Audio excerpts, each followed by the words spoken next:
In the year of our Lord 1497, the explorer Giovanni Caboto, known to his English patrons as John Cabot, believed he had reached the northeastern coast of Asia. He saw land, green and teeming with life, a prize for his king, Henry VII. But as his ship, the Matthew, rounded the headland, his world tilted on its axis. There was no wilderness. There was a harbor, and in that harbor, resting at anchor, were ships that dwarfed his own vessel as a whale dwarfs a dolphin. Their crimson sails were folded like the wings of sleeping giants. Their prows were carved into the snarling visages of dragons, their eyes seeming to glitter with ancient wisdom. This was not Asia, and it was certainly not a new world. It was an old world, one that had been waiting. Cabot had not discovered a new continent for Europe. He had stumbled upon a forgotten province of an empire that should have been half a world away. To understand how a Ming harbor came to dominate the North Atlantic, we must travel back 64 years to a single decision made in the heart of the world's most powerful empire. The year is 1433. The treasure fleet, the most colossal armada the world had ever seen, has returned to Nanjing after its 7th voyage. Its commander, the eunuch admiral Zheng He, lies dead, buried at sea. The historical record tells us what happened next. The Confucian court officials, wary of the immense cost of the voyages and the growing power of the eunuch faction, persuaded the Xuande emperor to turn inward. The ships were to be left to rot, the records of their voyages burned. China, the Middle Kingdom, would close its doors to the world. But in our timeline, history pivots on a single, whispered word. A secret report from Zheng He, delivered to the emperor moments before the fleet's official return, spoke of something extraordinary, not just of new trade routes or tributary states, but of a vast, empty continent to the east, a land of unimaginable resources, fertile beyond measure, and populated by scattered tribes who lacked the mandate of heaven. The emperor, facing threats from the Mongols in the north, saw not an expense, but an answer, a new beginning, a new front. The order was not to scuttle the fleet, but to expand it. The 8th voyage of the treasure fleet would not be for exploration. It would be for colonization. A flotilla of nearly 200 ships, carrying 50,000 souls, sailed east, disappearing from the known world and into the realm of myth. Their landfall was not a violent conquest. It was a demonstration of overwhelming power. When the first dragon ships anchored off the coast of the island that would, in another history, be named Hispaniola, the natives saw not men, but gods descending from floating mountains. The Ming did not arrive with the sword and the cross, but with the calendar, the compass, and the tax ledger. They came to organize, to build, to assimilate. They saw the peoples of this new land not as souls to be saved or slaves to be taken, but as subjects to be incorporated into the grand, celestial bureaucracy of the Ming dynasty. The first colony was founded, Longsha, the Dragon's Sand. Here, the fusion began. The Ming brought ironwork, draft animals, the art of the kiln, and the philosophy of Confucius. The local Taino and Carib peoples offered their unparalleled knowledge of the native botany, of ocean currents, and of medicines that could combat the continent's strange new diseases. It was an exchange, not a conquest. But to understand how this led to a transcontinental empire, we must first look south, to the encounter that would truly forge the destiny of this new Ming province. In the Andes, the Ming encountered an empire, not a collection of tribes. The Inca. Here, two ancient traditions of bureaucracy and statecraft met and recognized one another. The Chinese were stunned by the Incan road network and their system of knotted cord records, the quipu. The Inca, in turn, were awed by Chinese metallurgy and the written word. It was a meeting of equals, and an alliance was forged. The Inca would retain their autonomy, their Sapa Inca still a divine ruler, but now as a protectorate of the distant, yet powerful, Son of Heaven. This alliance was not born of pure friendship. It was a strategic necessity. For the lands of this new continent were vast, and contained powers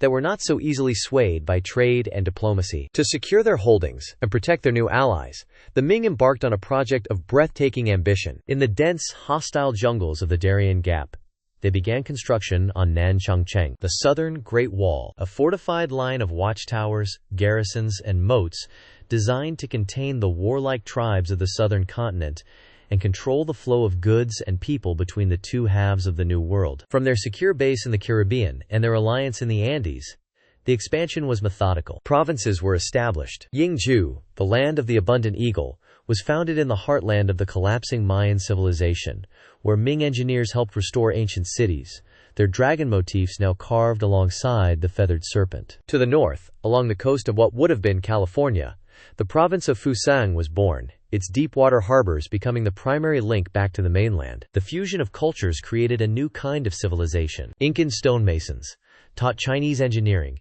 built earthquake-proof pagodas. Aztec warrior societies introduced to Sun Tzu's The Art of War, became the backbone of the imperial colonial army, their obsidian-edged macuahuitl now reinforced with a spine of Ming steel. A new hybrid language, a blend of Nanjing Mandarin and Nahuatl, became the lingua franca of trade in Yingzhou. This incredible growth created an insatiable demand for resources, for a medium of exchange, to fuel the trans-Pacific trade. And high in the Ascendian mountains of the Incan Protectorate, they found it. Silver. Mountains of it. More than the emperor or his court could have ever imagined. A torrent of wealth that would dwarf anything in the Old World. The Potosi Silver Mountain of another timeline was discovered a century early, and its bounty flowed not east to Spain but west to China. This single discovery had a terrifying, unforeseen consequence. It made the Ming Empire impossibly rich, funding new fleets, new armies, and new cities. But it also turned the Dragon Shore from a distant,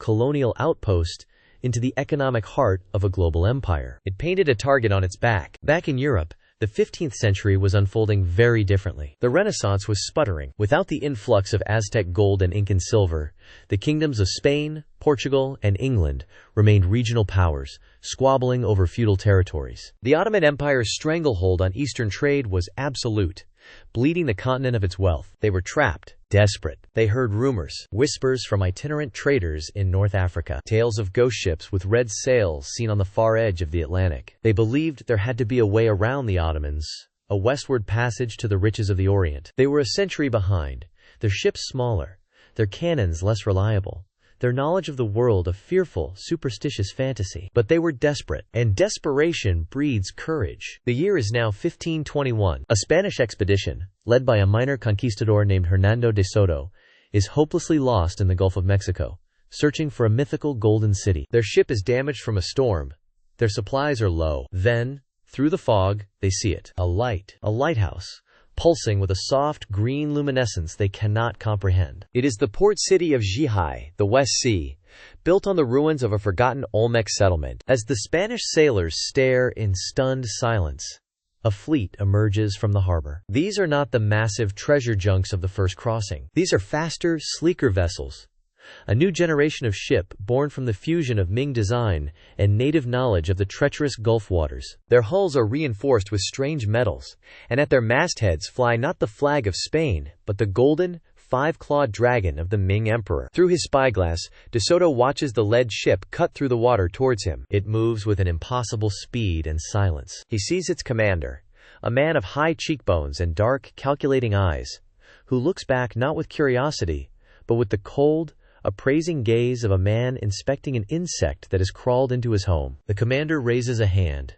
not in greeting, but as a signal, and from the sides of the ship, De Soto sees a row of heavy, bronze cannons, far larger than his own, slide into view, their dark mouths open and waiting. De Soto grips the rail of his ship, his knuckles white. He expects the thunder of cannon fire, the splintering of wood, the end. But it doesn't come. Silence. A heavy, unnatural silence hangs over the water. The Spanish crew exchanges fearful, confused glances. This isn't an attack. It's a demonstration, a show of absolute, effortless superiority. Then, a voice echoes across the waves, not shouted, but clear and resonant, as if spoken directly into every man's ear. And the words it speaks are impossible. It is perfect, unaccented, Castilian Spanish. Hernando de Soto, the voice says, of Jerez de los Caballeros. You are far from home. Your quest for the fabled Cibola has led you astray. Your ship is broken. Your men are starving. We know.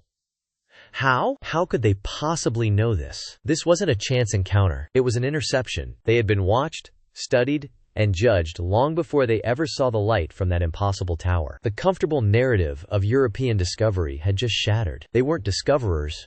They were latecomers, trespassers, and their arrival was not a surprise, but an anticipated event. What other secrets were hidden on this dragon shore? What terrible knowledge had the Ming dynasty unearthed in the heart of this new continent? Because what De Soto and the rest of Europe failed to understand was that the silver of the Andes was not the greatest treasure the Ming had found. It was merely the key. The true prize was knowledge. Knowledge left behind by a civilization far older than the Aztec, the Maya, or even the Olmecs. In the deepest chasms of the Andes, they found a library not of stone tablets, but of living crystal. A library that didn't just speak of advanced science, but of the very code of life itself. Genetic engineering, psionics, the manipulation of thought. But when you stare into the abyss of such power, does the abyss not also stare into you? The Ming hadn't just learned from this ancient race. They had begun to become them. What had this transformation done to their ambition? What had become of the Dragon Emperor after a century of communing with the ghosts of a fallen, godlike people? The question hung in the silence between the two ships. What had the Dragon Emperor become? And as if in answer, the Ming commander on the lead ship slowly raised a single, gloved finger. He didn't point it at De Soto. He pointed it at the sky. The Spanish crew cried out in terror, falling to their knees. High above the Gulf of Mexico, in the impossible, sun-drenched blue of the upper atmosphere, De Soto saw them. Fleets of ships, vast as cities, that did not sail on water, but on the very currents of the sky. They were crafted from the same glowing metals and obsidian, their forms both elegant and terrifyingly alien. They were not preparing for war with Europe. They were preparing for a war among the stars. The voice that spoke now was not in his ears, but inside his skull. It was a chorus, a legion of minds speaking as one, with the Emperor's consciousness as its heart. And it showed him everything. It showed him the ancient ones, the star travelers who had seeded Earth and countless other worlds before a cosmic blight had consumed their empire, leaving only their crystal libraries as silent tombstones. The voice explained. The blight was not dead, merely dormant. A cosmic silence was the only defense. The Ming were not building an empire. They were building a quarantine. The psionic network, the living crystals, the God Emperor, was all part of a single, colossal machine. A machine designed to enforce absolute, undiluted order, first on humanity and then upon the galaxy. To preemptively silence any mind, any species, that could potentially reawaken the ancient enemy. They were not conquerors, they were gardeners, and humanity was a garden to be pruned of its chaotic, dangerous weeds. Free will, ambition, discovery, the very things that had driven Hernando de Soto across the ocean. The vision ended. "Go home, Hernando de Soto," the voice echoed one last time in his mind, now tinged with an infinite weariness. "Tell your kings and your priests what you have seen. Tell them of the peace that awaits them. Their world is not ending, it has already been saved." De Soto's men helped him to his feet. He was a broken man, a relic from a forgotten age. He gave a single, hollow order to turn back, to sail east, away from this terrible, perfect shore. He was no longer a conquistador. He was a messenger, carrying the obituary for the soul of his world. The comfortable narrative of history is a fragile thing. A single event, a single ship, blown off course a century before its time, can shatter it completely, proving that the past we know is only one version of the truth, one current in an ocean of what might have been. The world De Soto left behind would never know how close it came to a glorious, terrible salvation. History is not a straight line. It is a branching river of infinite possibilities, of timelines, shattered and forged anew. What you just saw is only one of them. To explore the other shifts in the timeline, to witness the other worlds that could have been, subscribe to ChronoShift.